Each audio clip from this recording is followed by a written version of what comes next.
Hey y'all, I'm Kevin and my show is called Hiking with Kevin. Thanks for joining me today. You're gonna love it here. I'm in Tennessee, just outside of Franklin, which is just outside of Nashville, which is just outside of wherever. It's got those autumnal colors going on here. Your red, blues, greens, paisleys, and it is absolutely gorgeous. And you know what? This is probably the site of a lot of Civil War battles. It's like that all around here. So there could be a lot of interesting historical artifacts right below my feet. It would be interesting to find some of that stuff. Get a metal detector, find those old, whatever it is, tin cups or whatever, arrowheads. But, you know, to be honest with you, I'm talking about the reenactment forces, you know, from the last 2 decades. I mean, I'm sure if you dig down, you can find some car keys or Costco credit cards, things like that. All right, already, let's get this trailgate party going. Let's trudge through these autumnal leaves, grab your shovel and your metal detector, and why don't we go take a hike? My shoulder jockey today is a hilarious comedian. He's got his own podcast he hosts. It's called Nateland. It's got 3 Netflix specials out there right now. One is called The Tennessee Kid. The other one is called The Greatest Average American. And his most recent one, Hello World. And they're all fantastic.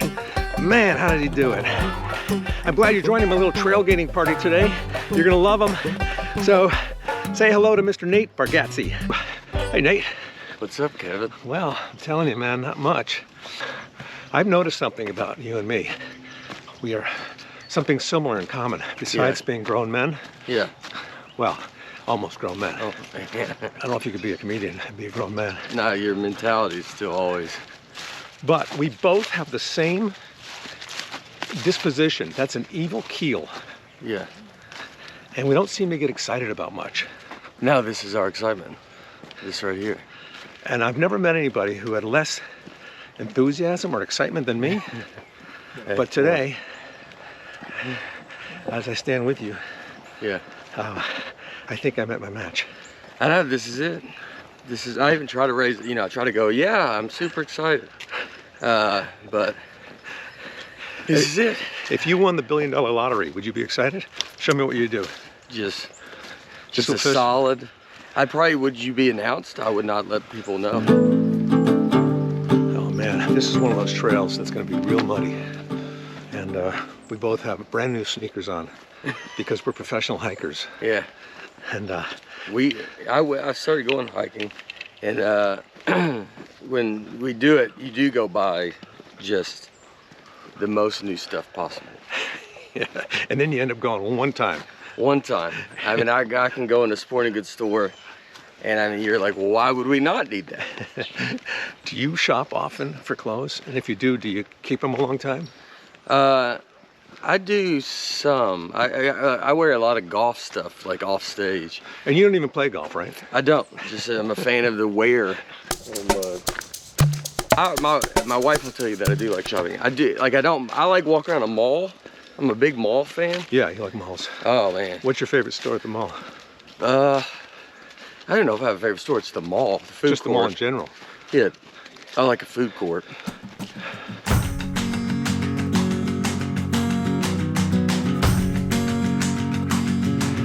Do you collect anything? No, I like the idea of it. Yeah. But you don't like the idea of actually doing it? Well, I wish I was like, could find something that I was so into. In Rockford, Illinois, there's this car museum, historic auto auction. Yeah. And this dude collects cars, so he has Elvis's car, he has a Secret Service car from JFK, he had James Dean, the only piece of James Dean's car that was left. From the crash? From the crash. And what was it? It's just like a little flat metal thing. And it's, there's a big curse with that. Really? So everybody that's had like James Dean's car after that crash, like the first guy that had it was like fixing it and it fell on his legs. I think he might have died. And then there was another place they had it, it caught on fire. I think another person died that had it. So it was like this thing where no one wants it.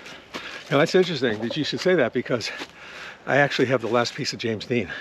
Yeah, it's like a molar from the back. Yeah. I don't know if it's worth anything. It's got a filling in it. Yeah. So it's not original.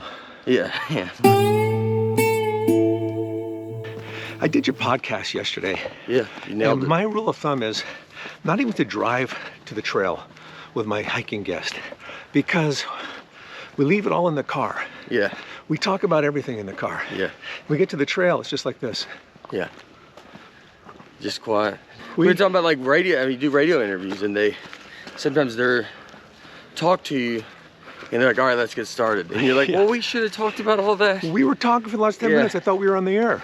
Yeah, I was really pouring it in, man. yeah. That's when you go to like start throwing some jokes in. You're being really funny, and Yeah. the guy's laughing. And he goes, "All right, Yeah. let's get started." Yeah. You're like, "Oh, dude." Yeah. What's Yeah. it called? Your podcast is Nateland. called Nateland. Nateland podcast. Yeah. And you do it in your house. I do with it in a my couple house. other guys. Yeah. And it's really fun. It's great to do. Yeah. I went to a party at Sarah Silverman's once. I don't know if I ever shared this story on here, but it was on the rooftop. And you get off the elevator, and there's a sign across the hallway that says, "No podcast soliciting." Oh, that's funny. That's good. It's not funny if you want to get somebody for your podcast. Yeah, yeah. Are you good with maps? Yeah, I used to do delivery stuff. So Yeah, what'd we you parked deliver? here. We went up this way. Yeah, we're going there. So black or blue. I think you want to go blue. I think blue, yeah, looks steeper. And it's That's a mix good. I of like blue that. and black. Yeah. Straight uphill, so it's going to be a grind. Man, you folded that map nicely. Yeah. Some people don't know how to do that. I did a lot of delivery. Tell me about your delivery, man. What did you deliver? Don't tell me you're a drug runner. Yeah, that was back in the day. Yeah. I delivered appliances, like refrigerators, washers, dryers, appliances. And so when I did it, we had maps. There's no GPS, so you had to know how to read a map. Yeah. I also delivered FedEx when I first started comedy in New York. Oh, really? And I delivered in New York. Were you on a bicycle? No, Zipping I in was and in out. the truck. And it was, I did the truck. Manhattan was very easy to deliver. It's all a grid. Yeah. Queens, they threw me in Queens pretty quick. It's funny because you talk to an older guy. He wants to give you directions over the phone, how to get to whatever it is, location. And you say, "That's okay, I got GPS." And then you get on Main Street. Now you go just 2 miles. Yeah, I got a GPS. All right, and make a left, a hard left. Don't go straight to the right. And you know, it's like, have you ever heard of a GPS? Yeah.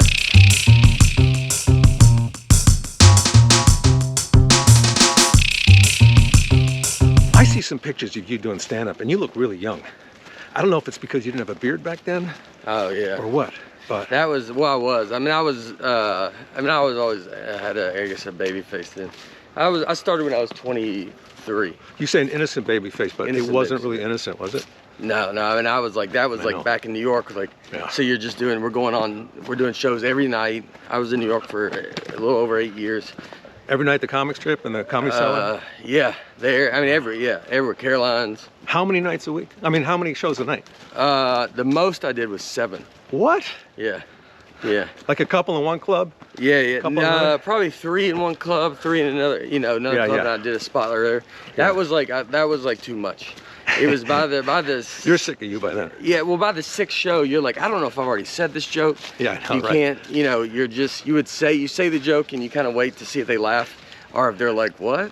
Like, cause that's the only way you can tell if you Isn't that said funny? it. How you Yeah. do that? You kind of ease into the joke Yeah. and you look at their expression, and then sometimes you say, "Did I tell you this yet?" Yeah. No. And then Have don't you know if done they're it telling before? Oh yeah. I've told the same joke before. I said I know it's the same thing. Yeah. I just want to see if it still works. Yeah. You know what's interesting? You think about guys like Steve Martin and George Carlin, all those guys. We've done stand-up longer than they did. Yeah, that's what's crazy. We've been on stage Yeah. more than they have. Yeah. Did you ever meet George Carlin? No, never even saw him. The only I saw Robin Williams once at Stand Up New York. He was popping in and was very cool. It was very nice. I had other friends that like would talk with him. He'd hang out with everybody, and I just kind of saw him one night, and he went up, and there was just no one was there, but he just took over the room, obviously. I know, man. When I was just starting out, been doing a couple of years, I went to the Improv in New York, the original one. Yeah. And I had to follow him. It was a nightmare, but it was kind of an honor to be able to follow him. Yeah. He opened for me, sort of. Yeah. Yeah. I mean, that's where you got to figure that out. How do you follow that's what's I think so good about like in New York and LA, and you got to follow these people that everybody's there, then they get super excited, and then you got to go right after them. we'd have to follow Chappelle a lot. Oh yeah. I saw Chappelle probably the most as like when I was starting out, because he would come to I started at Boston Comedy Club in New York City. Yeah. And it's in the wrong city, isn't it? It is. But I would see him a lot. I'm trying to think if I saw like the I don't think I saw any of the Robin Williams is probably the kind of the older guys. I used to see Dave Chappelle at Largo in Fairfax, a small club. He was like in his 20s, I guess, early 20s. Yeah. He's very much more, he's like a different person back then. He was very kind of lean, kind of hunched over, wore a big hat. Yeah. And he'd always look down until he did his punchline, and then he'd look up. Yeah. You have really good teeth. They're clean, they're straight, they have a little character to them. Yeah. I'm like, I got a real obsession with teeth. Oh yeah? Not all the teeth, but just some of them. Some of them. But yeah, what do you use to get them so bright? You know, not much. These are all pressing questions, man. Yeah. This is. Do you brush your teeth? I try not to. I thought about brush. You know, sometimes when I brush my teeth, I do think, like, God, you got to do this forever. I know it. Like, just the rest of your life, multiple times a day. Really? You do it more than once? I mean, sometimes. I'll be honest with you, I don't always, sometimes on the road when I go to bed. Yeah. Like you just kind of call it at night. You're like, all right. Yeah, I agree. I like when I come back after having a teeth cleaned. Yeah. I don't brush my teeth for like a week. Yeah. They should, well, I mean, you're paying for it. So yeah, right? You should do it. You a floss guy? Yeah, I got a little stick. I'm not the best. Oh, you like the green stick? Yeah. Yeah. Like it's it's not enough that like the dentist, when you go there, Oh, I'm a good flosser, man. Oh yeah? Oh man, you let me know if you ever want your teeth floss. I am good. Yeah. Yeah, right. I like the, not the wax floss, but it's called Glide. Oh yeah. Yeah. Have you ever done a water pick? I did the water pick, but mostly for water fights. Yeah, okay. What does your father do? My dad's a magician. Is he really? Yeah. Wait a minute. Yeah. I think we talked about this. Yeah. Somebody else has a magician for a father? No. No, you. You were the guy. I was the guy. And he comes on the road with me. So he hasn't disappeared yet? Not yet. He comes on the road with you to open up for you? Yeah, he destroys. No way, really? He goes crazy, yeah. Do they know it's your father? Yeah, now they do. It's, and he, I mean, he'll get a stand ovation. He's very funny. Well, what about at the big venues? Yeah, they can't see. He goes and does he does Vegas with me every year. I go to Vegas like 3 times a year, so he comes there. So he did magic when you were growing up? My whole life, yeah. Did you? He had a day job too, but he was always doing magic. He's very respected in the magic world. President of International Brotherhood of Magicians. What's his last name? Nate Bargatze. And, was a sleight of hand. I mean, just a very. I love the sleight of hand magic. That other stuff is just kind of, hey, I could learn that too. Yeah. The sleight of hand, up close music, magic is great. Yeah, he does. I mean, when he comes out, I mean, he destroys. It's fun to get to do it with him, and he just retired, and so now, like, I mean, he had a good day gig where he did magic and would go to high schools and do magic. Oh, right. And so, but he's about to be done with that. Or he is done with that, so he's gonna come out with me on the road. I had a dog that knew some really great tricks, mostly close-up, sleight of hand stuff. Yeah. Sleight of paw, he was great. That's tough, no thumb. No. Thumb is gigantic in magic. So, did your father teach you a lot of these tricks? No, I would say I can ruin magic for you. I don't know how to do it. It's when you're around it, weirdly enough, you're around magic so much that it's like, you're kind of like, all right. Yeah, you got it. You just see it, every day it was him being like, all right, watch this.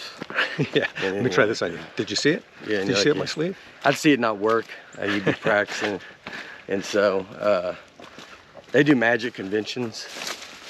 Johnny Carson was a magician. Oh, yeah? And so Steve Martin. Yeah, I knew Steve Martin was. And then Jason Alexander, too. Does he? Really? Yeah. You know who else? Houdini. Wow. Did you know that? So Houdini, before they did trapdoors, Houdini would go do a show at a theater and he would just cut his own trapdoor. No way, really? So there's a lot of trapdoors in theaters like around the country where Houdini, without, you know, he didn't have permission. He just did it. It's funny, club owners would do that before I came to the club. They would cut a little Trapdoor just to get you out. Yeah. That's enough, Kevin. And then, yeah. Thanks, Nate Bargatze. Were you all with us the whole time? I hope so. I hope so. That was an exciting hike. It was, but you wouldn't know it from our even keelness and our laid-back behavior. But it was exciting for us. Don't forget to check out Nate's new special called Hello World and his podcast called Nateland. Thanks for joining my hike. Please subscribe, turn on notifications, and we'll catch you next time. Happy trails.